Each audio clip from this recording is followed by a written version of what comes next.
Today is the 18th of September, and this is the 60th time we are speaking on the Majjhima Nikāya suttas. Tonight we come to Sutta 143, Anathapindikovada Sutta, advice to Anathapindika. Thus have I heard. On one occasion, the Blessed One was living at Savatthi in Jeta's Grove, Anathapindika's park. Now, on that occasion, the householder Anathapindika was afflicted, suffering, and gravely ill. Then he addressed a certain man thus: "Come, good man, go to the Blessed One, pay homage in my name with your head at his feet, and say, 'Noble sir, the householder Anathapindika is afflicted, suffering, and gravely ill.' He pays homage with his head at the Blessed One's feet. And go to the Venerable Sariputta, pay homage in my name with your head at his feet, and say, 'Venerable sir, the householder Anathapindika is afflicted, suffering, and gravely ill.' He pays homage with his head at the Venerable Sariputta's feet. Then say, 'It would be good, Venerable sir, if the Venerable Sariputta would come to the residence of the householder Anathapindika out of compassion.' 'Yes, sir,' the man replied. And he went to the Blessed One. And after paying homage to the Blessed One, he sat down at one side and delivered his message. Then he went to the Venerable Sariputta, and after paying homage to the Venerable Sariputta, he delivered his message, saying, 'It would be good, Venerable sir, if the Venerable Sariputta would come to the residence of the householder Anathapindika out of compassion.' The Venerable Sariputta consented in silence." Stop here for a moment. This Anathapindika is actually this actually his nickname, and his real name I think is Sudatta, something like that. And he offered this Jetavana, this grove, which he bought from Prince Jeta to make into a monastery. And it is probably one of the Buddha's favorite monasteries because he spent the most number of vasas, rains retreat, in this monastery compared to other monasteries.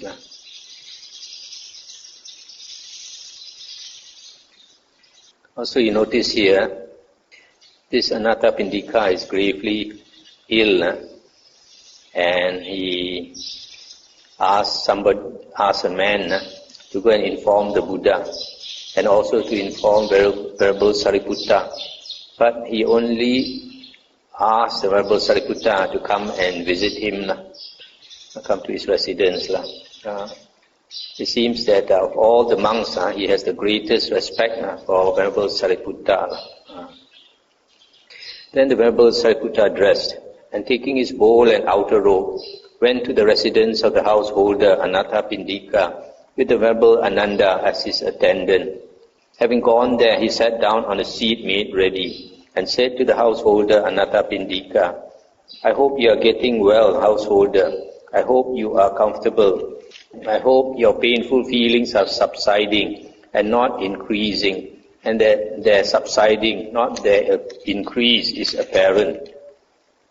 And he said, "Venerable Sariputta, I'm not getting well. I'm not comfortable. My painful feelings are increasing, not subsiding. Their increase and not their subsiding is apparent. Just as if a strong man were splitting my head open with a sharp sword, so too violent winds cut through my head. I am not getting well. I am not comfortable," etc. Just as if a strong man were tightening a tough leather strap around my head as a headband, so too there are violent pains in my head. I am not getting well. I am not comfortable, etc. Just as if a skilled butcher or his apprentice were to carve up an ox's belly with a sharp butcher's knife, so too violent winds are carving up my belly. I am not getting well. Just as if two strong men were to seize a weaker man by both arms and roast him over a pit of hot coals, so too there is a violent burning in my body. I am not getting well. I am not comfortable. My painful feelings are increasing, not subsiding. Their increase and not their subsiding is apparent." Stop here for a moment. You see here in paragraph 3, Venerable Sariputta dressed and taking his bowl and outer robe, went to the residence of the householder Anathapindika with the Venerable Ananda as his attendant. During the Buddha's time, this was the norm. If a monk goes somewhere either to a family to visit, in this case, or maybe to the nuns' quarters to teach the Dhamma, is always accompanied by a more junior monk as the attendant. Nowadays, very few monasteries practice this, and those, except those who keep very strict Vinaya. And also, you notice in paragraph 4, this Anathapindika, he said his painful feelings are increasing, and as if a strong man was splitting my head open with a sharp sword. So violent winds cut through my head. As if a strong man were tightening a tough leather strap around my head. Violent pains, there are violent pains in my head. Just as if a butcher were to carve up an ox's belly. So two violent winds are carving up my belly. Just as if two strong men were to seize a weaker man and roast him over a pit of hot coals. So too, there is a violent burning in my body. So you can see from his description, his pains are very severe. And these are the death pains when somebody is about to die. All these pains are like that. So in a few years' time, when our time comes, you can expect all this before you pass away. For a lot of people. Then householder, you should train thus: I will not cling to the eye, and my consciousness will not be dependent on the eye. Thus you should train. You should train thus: I will not cling to the ear, and my consciousness will not be dependent on the ear. Similarly, I will not cling to the nose, to the tongue, to the body, to the mind, and my consciousness will not be dependent on these sense bases. Householder, you should train thus: I will not cling to forms, I will not cling to sounds, to odors, to flavors, to tangibles, to mind objects, and my consciousness will not be dependent on these external sense objects. Thus you should train. Householder, you should train thus: I will not cling to eye consciousness, to ear consciousness, nose consciousness, tongue consciousness, body consciousness, mind consciousness, and my consciousness will not be dependent on these sense consciousness. Householder, you should train thus: I will not cling to eye contact, ear contact, nose contact, tongue contact, body contact, mind contact, and my consciousness will not be dependent on sense contact. Thus you should train. Householder, you should train thus: I will not cling to feeling born of eye contact, to feeling born of ear contact, to feeling born of nose contact, to feeling born of tongue contact, to feeling born of body contact, to feeling born of mind contact, and my consciousness will not be dependent on feeling born of sense contact. Thus we should train. Stop here for a moment. So here you see paragraph 5. I will not cling to the eye, to the ear, nose, tongue, and all that. And my consciousness will not be dependent on these sense bases. And then number 6, will not cling to the external sense objects, and my consciousness will not be dependent on the external sense objects.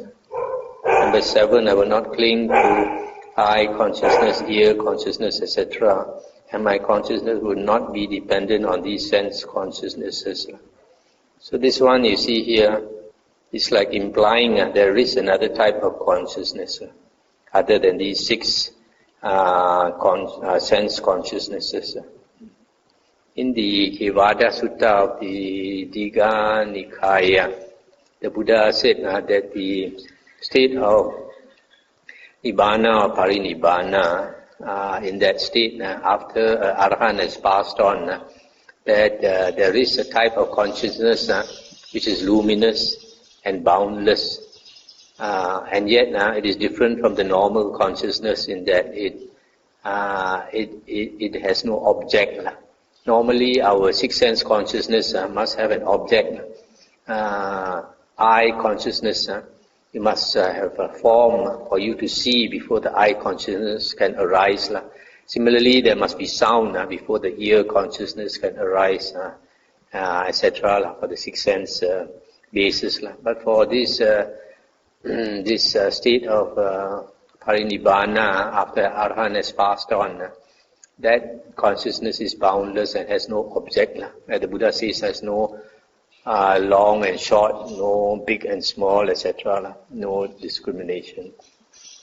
So this seems to imply that consciousness. Then number 8, I will not cling to the different types of contact, the sense contact. I will not cling to the feelings. My consciousness will not cling to feelings, not dependent on feelings. Householder, you should train thus. I will not cling to the earth element. I will not cling to the water element, fire element, air element, space element, consciousness element. And my consciousness will not be dependent on these elements. Thus you should train. Householder, you should train thus. I will not cling to material form, to feeling, perception, volition, consciousness. And my consciousness will not be dependent on these aggregates. Householder, you should train thus. I will not cling to the base of infinite space, to the base of infinite consciousness, to the base of nothingness, to the base of neither perception nor non-perception. And my consciousness will not be dependent on these arupas or arupa jhanas. Thus should you train. Householder, you should train thus. I will not cling to this world, and my consciousness will not be dependent on this world. I will not cling to the world beyond, and my consciousness will not be dependent on the world beyond. Thus you should train. Householder, you should train thus. I will not cling to what is seen, heard, sensed, cognized, encountered, sought after, and examined by the mind, and my consciousness will not be dependent on that. Thus you should train. I'll stop here for a moment. So we go back to paragraph 10. Here is advising him not to cling to the 6 elements in the body and the mind. And 11, not to cling to the 5 aggregates which we take to be I and mind. And then number 12, not to cling to the various arupas, arupa jhanas. And in other words, not to cling to the jhanas. I don't think our Anathapindika has attained the jhanas. And then number 13, I will not cling to this world. I will not cling to the world beyond. I guess you can only do that if you are Arahant. And then I will not cling to what is seen, heard, sensed. What is seen are sights, what is heard are sounds. And then the last one, sought after and examined by the mind. What is examined by the mind are thoughts. So the middle one, sense, refers to smells, taste and touch. In other words, I will not cling to sights, sounds, smells, taste, touch and thoughts. These sense objects. When this was said, the householder Anathapindika wept and shed tears. Then the Venerable Ananda asked him, "Are you foundering, householder? Are you sinking?" And he said, "I am not foundering, Venerable Ananda. I am not sinking. But although I have long waited upon the teacher and the monks worthy of esteem, never before have I heard such a talk on the Dhamma." And Venerable Sariputta said, "Such talk on the Dhamma, householder, is not given to lay people clothed in white. Such talk on the Dhamma is given to those who have gone forth." And he said, "Well then, Venerable Sariputta, let such talk on the Dhamma be given to lay people clothed in white. There are clansmen with little dust in their eyes who are wasting away through not hearing such talk on the Dhamma. Will be those who will understand the Dhamma. Then after giving the householder Anathapindika this advice, the Venerable Sariputta and the Venerable Ananda rose from their seats and departed. Soon after they had left, the householder Anathapindika died and reappeared in the Tusita heaven. Stop here for a moment. So you see earlier in the sutta, when the way Anathapindika described his sickness, that as though his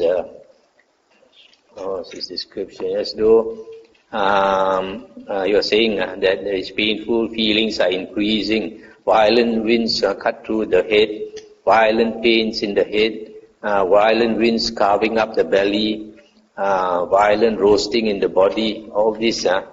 After Venerable Sariputta heard, Venerable Sariputta realized this man is going to pass away very soon. So gave him very serious talk on the Dhamma, which is normally only given to monks. And then he was quite touched by this Dhamma which he had never heard before. That's why he wept. So you see, after Venerable Sariputta and Venerable Ananda left, Anathapindika passed on and reappeared in the Tusita heaven. This is interesting, his rebirth in the Tusita heaven. Why? Because this Anathapindika is the man, you can see, who gave the most material offerings to the Buddha and the Sangha. The layman who gave the most. The laywoman who gave the most was Visakha. So Anathapindika, you can see he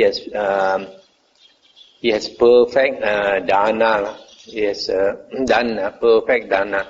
You cannot do higher offering, material offering, than to the Buddha and the monk and nun Sangha. And then I guess somebody like Anathapindika, having heard a lot of Dhamma from the Buddha, staunch supporter of the Buddha, he must have been keeping very good sila also. But as a layman, I don't think he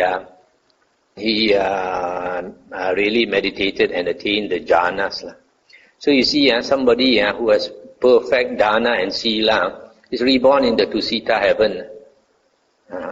So you can guess from here that if you just rely on dana and sila, generosity and moral conduct, the highest you can go, you can expect to go is to be reborn in the Tusita heaven.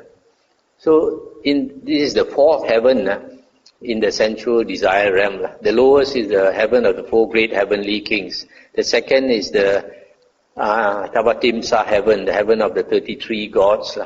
And then the next is the Yama gods. And then the fourth is Tusita heaven. The fifth is Nimanarati heaven.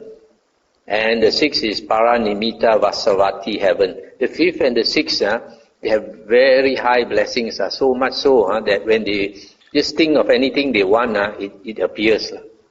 So it seems to me that only people who practice a spiritual path generally are reborn in the fifth and the sixth heaven, or higher than that, Brahma heavens. So you see somebody like Mara, he's born in the sixth heaven, sixth heaven or sensual desire realm. So I have a feeling somebody like Mara must have been a cultivator, possibly a monk in the previous life. But the ego, you cannot let go of the ego. So although he has a lot of blessings, because of the ego, he's reborn as Mara. Or somebody else might be born in Mara's retinue.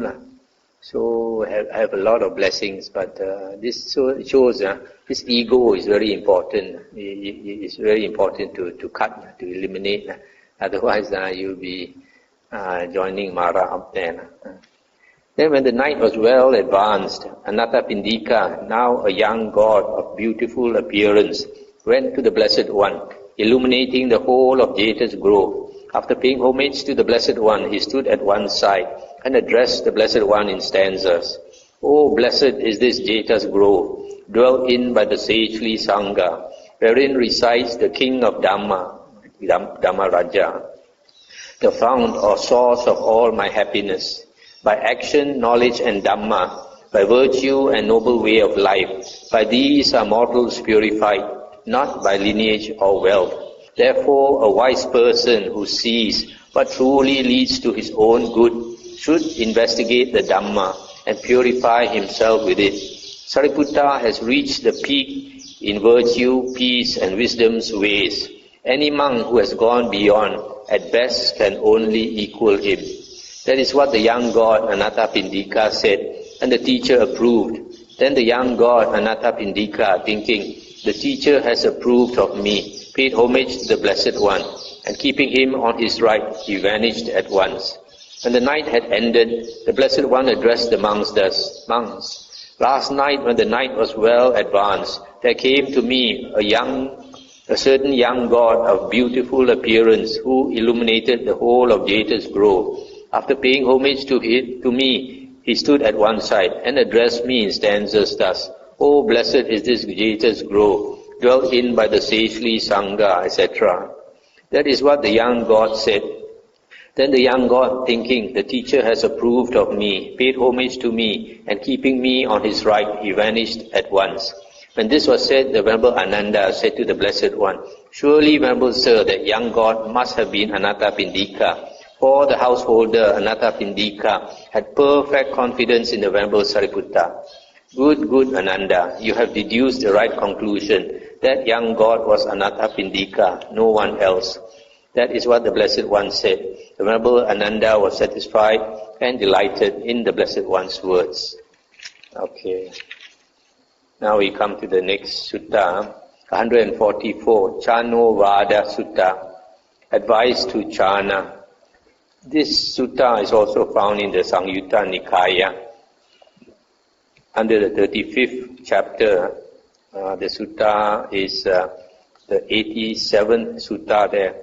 In other words, Samyutta Nikāya, Sutta 55.87. Thus have I heard. On one occasion, the Blessed One was living at Rajagaha in the bamboo grove, the squirrel sanctuary. Now on that occasion, the Venerable Sariputta, Venerable Mahachunda, and Venerable Chana were living on the mountain Vulture Peak, Vijakutta. On that occasion, the Venerable Chana was afflicted, suffering and gravely ill. Then when it was evening, the Venerable Sariputta rose from meditation, went to the Venerable Mahachunda and said to him, Friend Chunda, let us go to the Venerable Chana and ask about his illness. Yes, friend, Venerable Mahachunda replied. Then the Venerable Sariputta and the Venerable Mahachunda went to the Venerable Chana and exchanged greetings with him. When this courteous and amiable talk was finished, they sat down at one side. And the Venerable Sariputta said to the Venerable Chana, I hope you are getting well, friend Chana. I hope you are comfortable. I hope your painful feelings are subsiding and not increasing, and that their subsiding, not their increase, is apparent.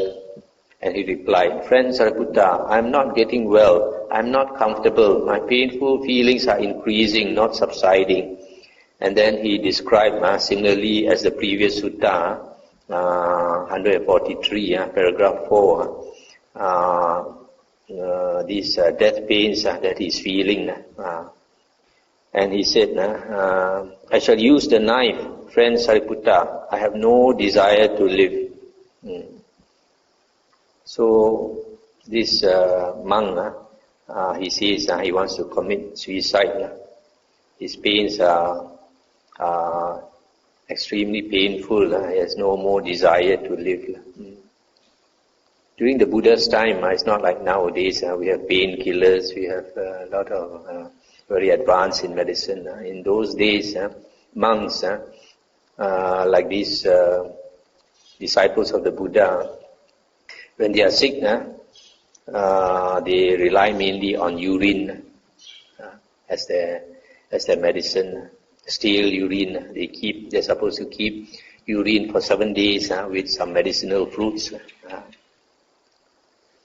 So when his pain is quite severe, like this monk, he has no more desire to live. One thing you must understand, even an arahant experiences pain because there are two types of pain, bodily suffering and mental suffering. Aryans have no more mental suffering because Aryans, they understand karma vipaka, they understand the Dhamma, they accept whatever comes. Unlike ordinary person, Putujana. But even Aryans have bodily pain due to growing old, sickness and dying. So he experiences the same bodily pain as any other person.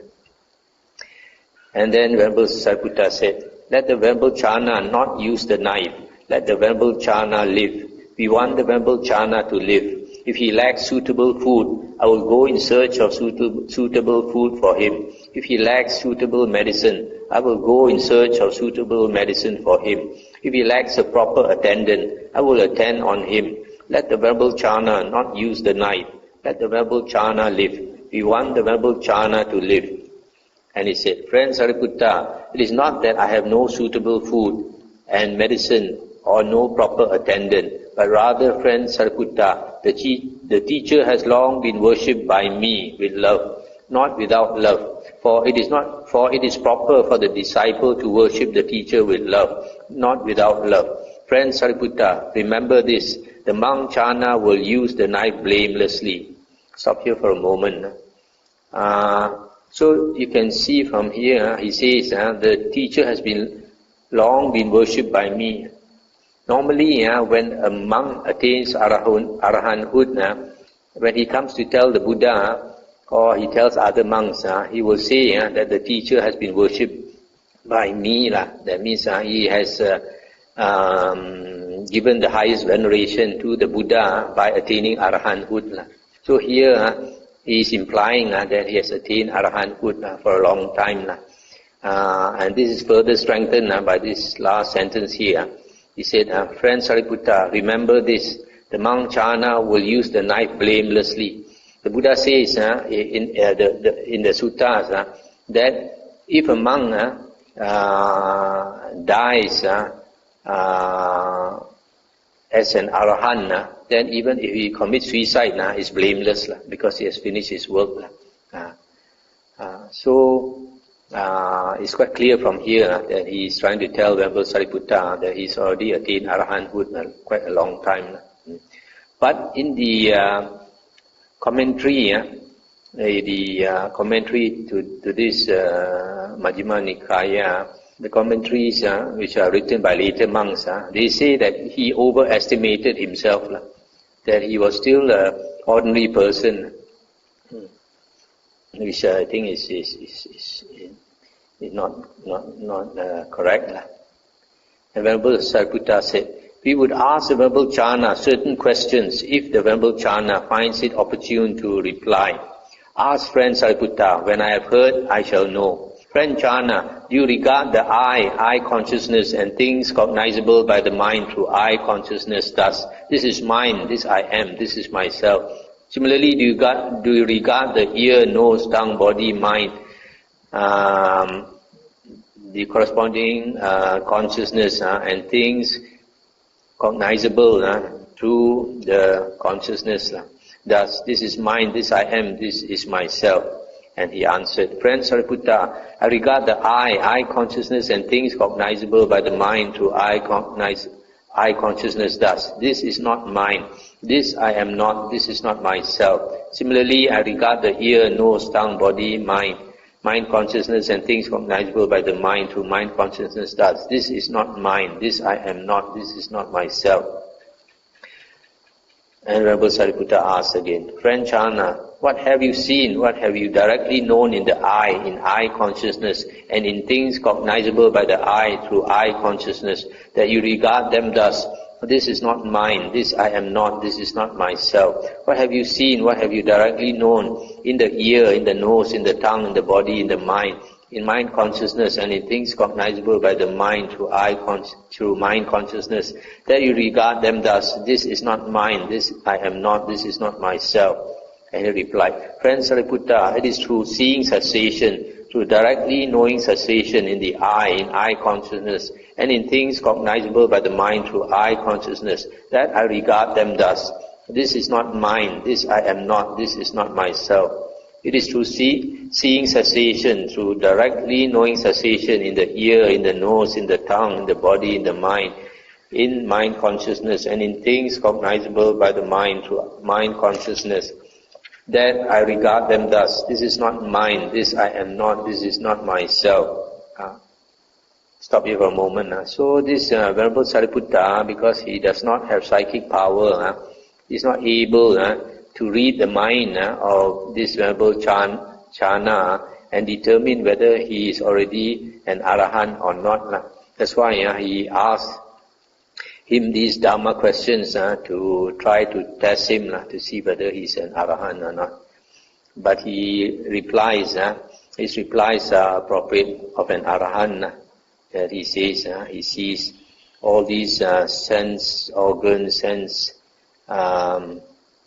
consciousnesses and sense objects as not mine. This is not mine, this I am not, this is not myself. And when Venerable Sariputta asks him, how do you know this? Then he says, he has seen cessation, he has directly known cessation in the I and I consciousness, etc. So this can mean two things. Either he has seen very clearly with wisdom, or he may have attained a cessation of feeling and perception, that state where consciousness ceases entirely. So you can draw two conclusions from here. When he says he has seen cessation, directly known cessation, in the sense objects, in the sense bases, etc.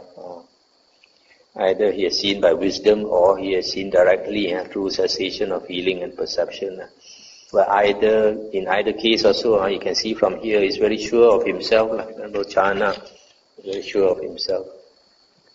When this was said, the Venerable Mahachunda said to the Venerable Channa, "Therefore, friend Channa, this instruction of the Blessed Ones is to be constantly given attention. There is wavering in one who is dependent. There is no wavering in one who is independent. When there is no wavering, there is tranquility. When there is tranquility, there is no bias. When there is no bias, there is no coming and going. When there is no coming and going, there is no passing away and reappearing. When there is no passing away and reappearing, there is no here, nor beyond, nor in between. This is the end of suffering." So you can see from here also, Venerable Mahachunda also probably does not have the ability to determine whether this Venerable Channa is an Arahant or not. So he gave him this advice. He said, wavering in one who is dependent. Dependent on what? Dependent on forms, on sounds, on the sense objects, on the sense basis, on the sense consciousness, etc. Just like earlier we read in the Anathapindikovada Sutta, where Venerable Sariputta spoke to this Anathapindika and told him not to depend on all these sense bases, sense objects, sense consciousness, etc. Then when the mind is not dependent on these, then there's no wavering, and when there's no wavering, there is tranquility, and then there is tranquility, there's no bias, there's no coming and going, there's no passing away and reappearing, no here, nor beyond, nor in between. That means no rebirth back here or in some other plane of existence, or in between. In between can be like the intermediate state before rebirth, before entering the womb. Then when the Venerable Sariputta and the Venerable Mahachunda had advised the Venerable Channa thus, they rose from their seats and went away. And soon after they had gone, the Venerable Channa used the knife. That means he committed suicide. Then the Venerable Sariputta went to the Blessed One, and after paying homage to him, he sat down at one side and said to the Blessed One, "Venerable Sir, the Venerable Channa has used the knife. What is his destination? What is his future course?" And the Buddha said, "Sariputta, didn't the monk Channa declare to you his blamelessness?" And then Venerable Sariputta said, "Venerable Sir, there is a Vajjan village called Pubajira. There the Venerable Channa had families that were his friends, families that were his intimates, families that were blameworthy." And the Buddha said, "There are those families that were friends of the monk Channa, Sariputta. families that were his intimates, families that were blameworthy. But I do not say that to this extent he was blameworthy. Sariputta, when one lays down this body and clings to a new body, then I say one is blameworthy. There was none of that in the monk Channa. The monk Channa used the knife blamelessly. That is what the Blessed One said. The Venerable Sariputta was satisfied and delighted in the Blessed One's words. So here you can see, when Venerable Sariputta asked the Buddha, where was this Venerable Channa reborn, the Buddha said, didn't the monk Channa declare to you his blamelessness? That means that he already attained arahanthood. But even though the Buddha said that, this Venerable Sariputta was doubtful. He said there is this families that were friends of Venerable Channa, families that were very intimate to him, families that were blameworthy. Blameworthy in the sense that they were too intimate with the Venerable Channa. So the Buddha said that even to the extent that they were blameworthy, but this Venerable Channa was not blameworthy, the Buddha says, because he was not reborn, he didn't cling to another body. And the Buddha says there was none of that in the monk Channa. The monk Channa used the knife blamelessly. That means the Buddha is also very definite that the monk Channa was an arahant. But the commentaries say a bit different.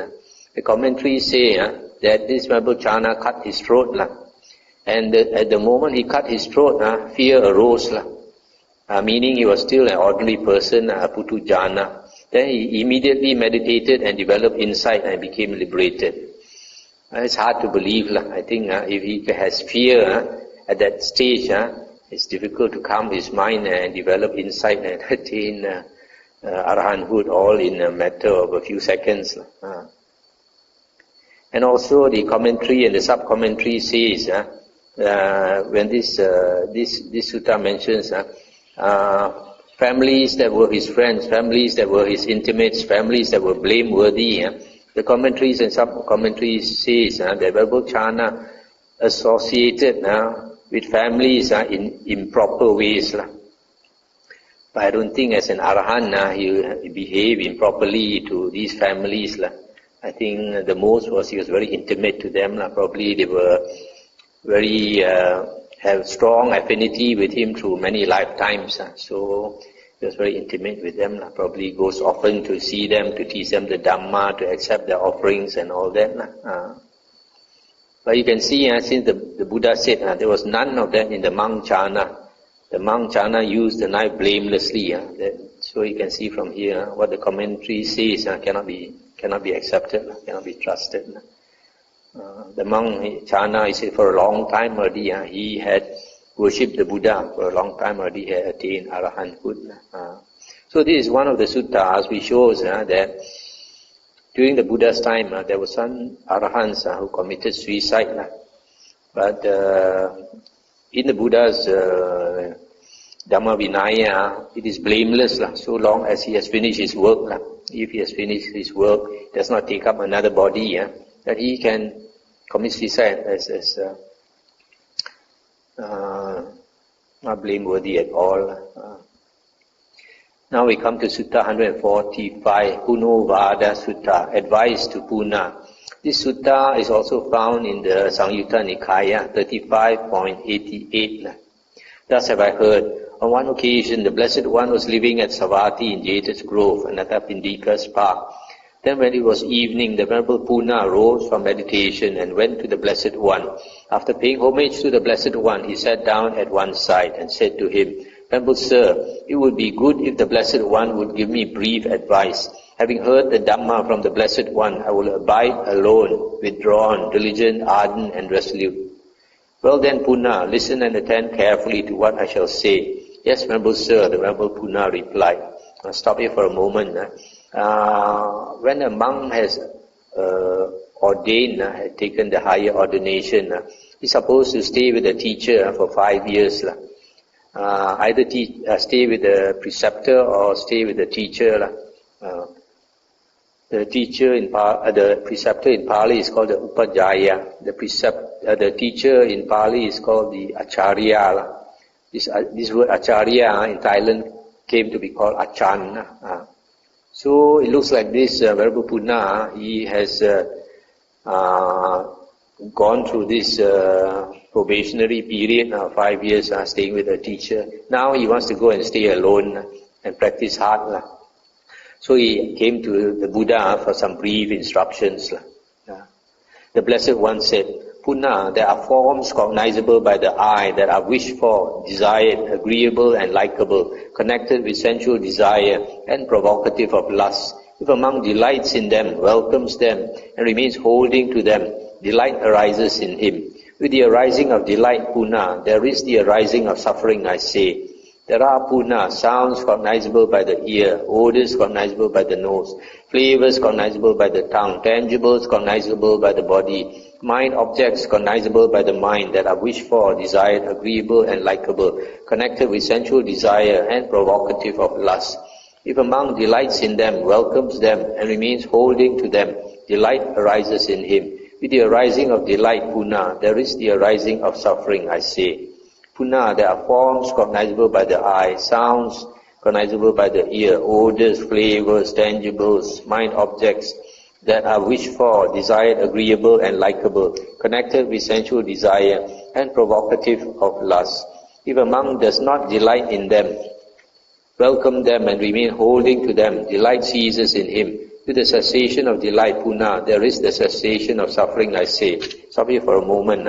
So here the Buddha says that we are usually attracted by the 6 sense objects, forms, beautiful forms, nice music, nice perfume, good taste, touch and thoughts. So if we take delight in these sense objects, then craving will arise. There's a natural consequence. The Buddha says in sensual pleasures, whenever we enjoy anything, there is a tendency to crave for it, to want it again and again. And from there, attachment arises. But then in this world, the Buddha says everything must change. Everything is impermanent. So, for example, relationships change, people change, etc. And even property, wealth and all that also can change. So because you attach to it, when it changes, it gives you suffering. But if you don't attach to it, then when it changes, then you do not suffer. You don't suffer. Now that I have given you this brief advice, Punna, in which country will you dwell? Venerable Sir, now that the Blessed One has given me this brief advice, I am going to dwell in the Sunaparanta country. Punna, the people of Sunaparanta are fierce and rough. If they abuse you and threaten you, what will you think then? Venerable Sir, if the people of Sunaparanta abuse and threaten me, then I shall think, these people of Sunaparanta are kind, truly kind, in that they did not give me a blow with the fist. Then I shall think thus, Blessed One. Then I shall think thus, Sublime One. But Punna, if the people of Sunaparanta do give you a blow with the fist, what will you think then? Venerable Sir, if the people of Sunaparanta do give me a blow with the fist, then I shall think, these people of Sunaparanta are kind, truly kind, in that they did not give me a blow with a clod. Then I shall think thus, Blessed One. Then I shall think thus, Sublime One. But Punna, if the people of Sunaparanta do give you a blow with a clod, what will you think then? Venerable Sir, if the people of Sunaparanta do give me a blow with a clod, then I shall think, these people of Sunaparanta are kind, truly kind, in that they did not give me a blow with a stick. Then I shall think thus, Blessed One. Then I shall think thus, Sublime One. But Punna, if the people of Sunaparanta do give you a blow with a stick, what will you think then? Venerable Sir, if the people of Sunaparanta do give me a blow with a stick, then I shall think, these people of Sunaparanta are kind, truly kind, in that they did not give me a blow with a knife. Then I shall think thus, Blessed One. Then I shall think thus, Sublime One. But Punna, if the people of Sunaparanta do give you a blow with a knife, what will you think then? Venerable Sir, if the people of Sunaparanta do give me a blow with a knife, then I shall think, these people of Sunaparanta are kind, truly kind, in that they have not taken my life with a sharp knife. Then I shall think thus, Blessed One. Then I shall think thus, Sublime One. But Punna, if the people of Sunaparanta do take your life with a sharp knife, what will you think then? Venerable Sir, if the people of Sunaparanta do take my life with a sharp knife, then I shall think thus, there have been disciples of the Blessed One, who, being humiliated and disgusted by the body and by life, sought to have their lives deprived by the knife. But I have had my life deprived by the knife without seeking for it. Then I shall think thus, Blessed One. Then I shall think thus, Sublime One.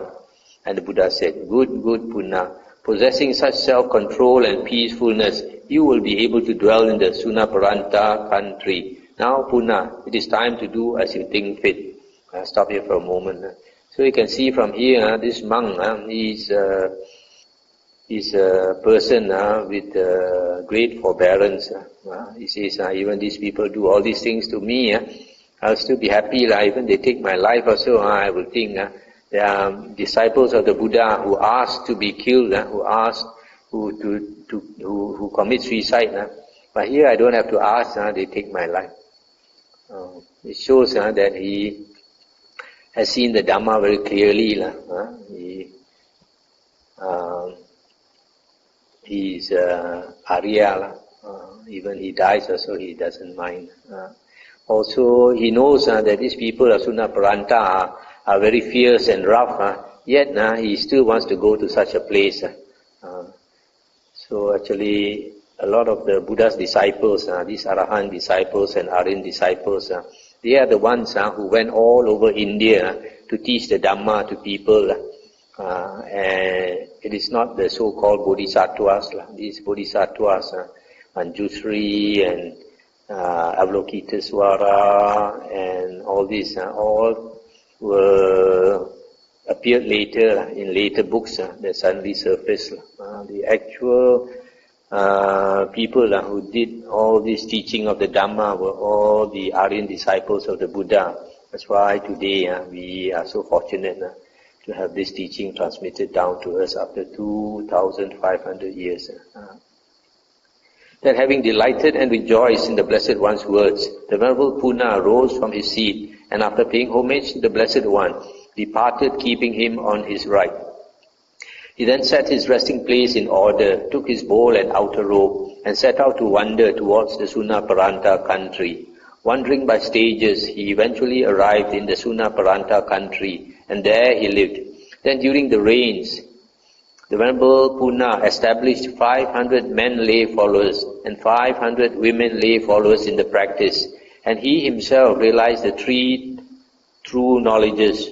On a later occasion, the Venerable Punna attained final Nibbana.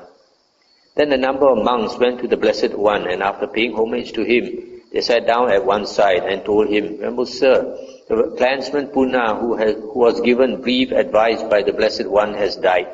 What is his destination? What is his future course? And the Buddha said, monks, the clansman Punna was wise. He practiced in accordance with the Dhamma and did not trouble me in the interpretation of the Dhamma. The clansman Punna has attained final Nibbana. That is what the Blessed One said. The monks were satisfied and delighted in the Blessed One's words. So you see, this Venerable Punna went to this Sunaparanta and then he practiced and attained Arahanthood. That's why when he died, he attained final Nibbana. And you can see from here, he taught 500 men lay followers and 500 women lay followers in the practice. And then probably not long after he died, because the monks asked the Buddha, Venerable Sir, the clansman Punna who was given brief advice by the Blessed One has died. That means the Buddha gave him brief advice not so long ago. They still remember the Buddha gave him brief advice. So probably within a year after he went to that place, he passed on. So although it's not mentioned here how he died, he could very well have been killed by these people because these people are very rough and fierce. So this is one of the monks who went to various parts of India to teach the Dhamma and benefited a lot of people. Even before going, he realized that he's willing to sacrifice his life just to go there and teach the people. Okay, we stop here. Anything to discuss?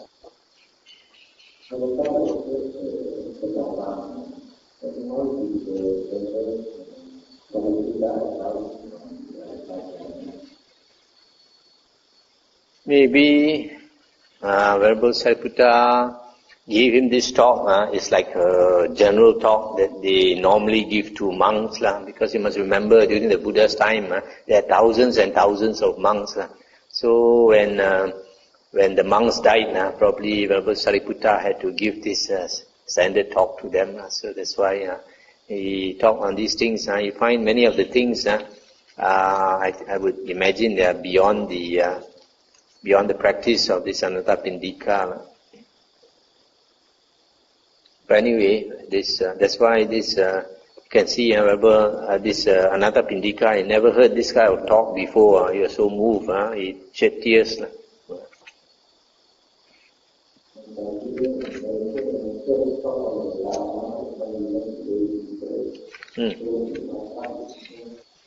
Because it's beyond lay people, unless you have practiced to that stage. If you are given that type of talk, it's no point, because you have not reached that stage to realize what this is.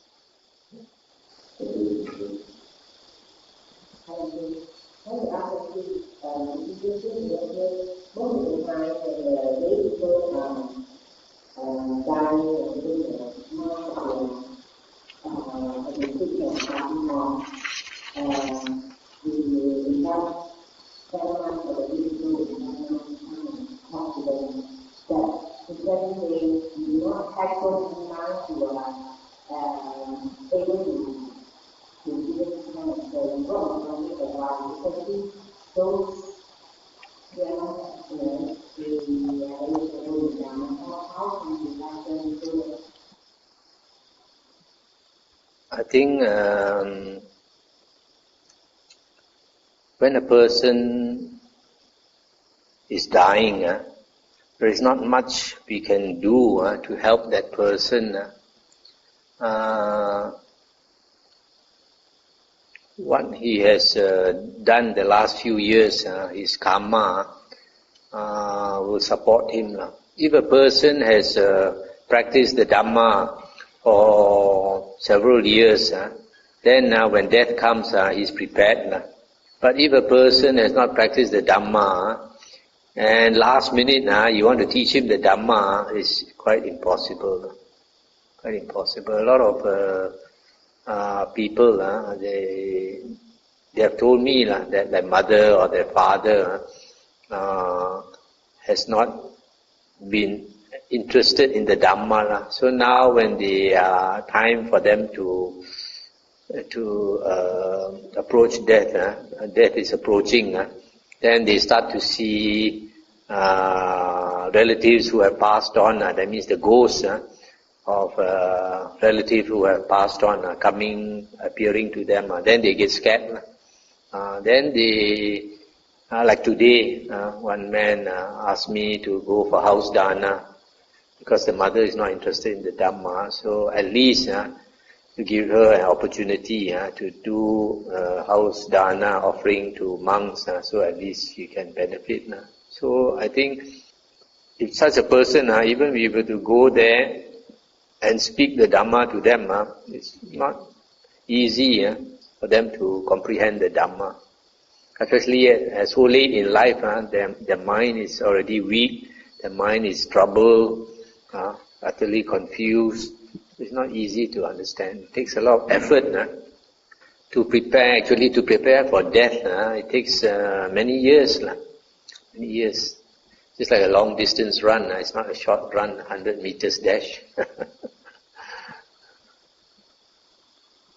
In which case, even you bring a monk who is a very good Dhamma preacher to this old lady also, not much use. So not much difference whether at Buddha's time or now.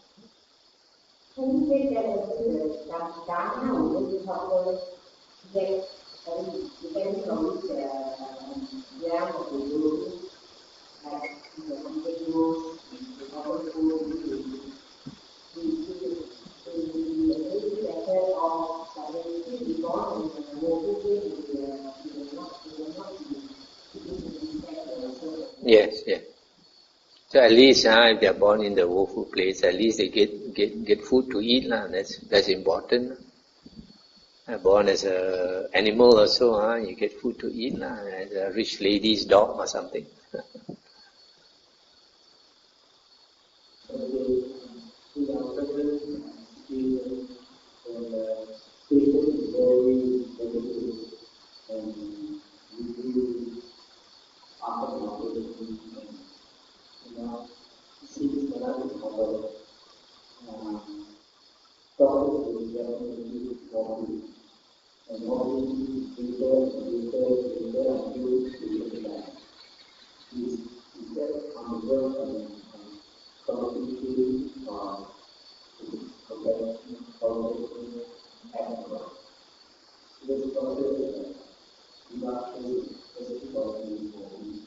But then the intention is good lah. When the doctor gives morphine to the dying patient, is to ease the pain.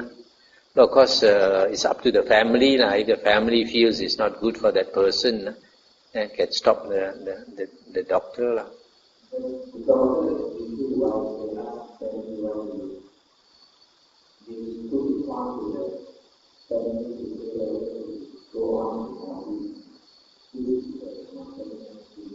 Yeah.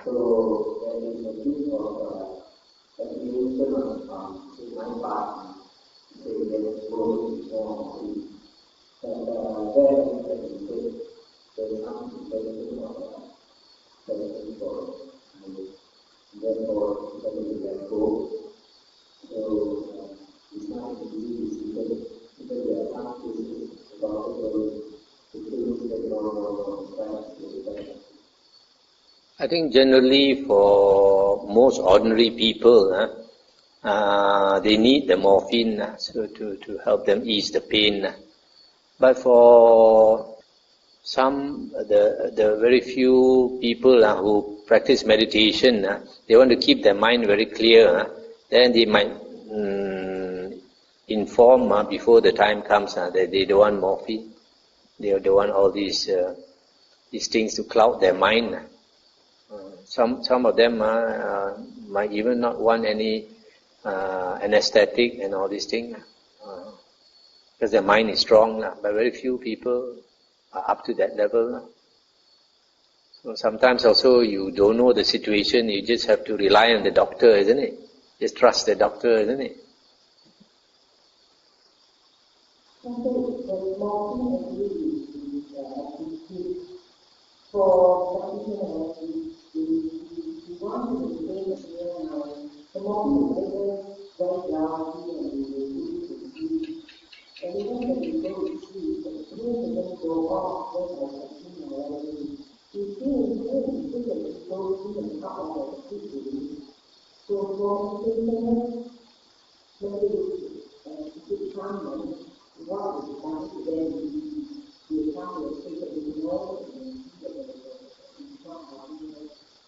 I think it depends on the level of the meditator. If the meditator thinks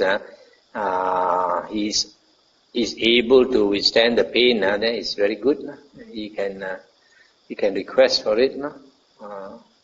There are some monks in Thailand. They inform, in case I get a heart attack or in case I get this sickness and that sickness, I don't want to prolong my life. I don't want this morphine or anesthesia or anything.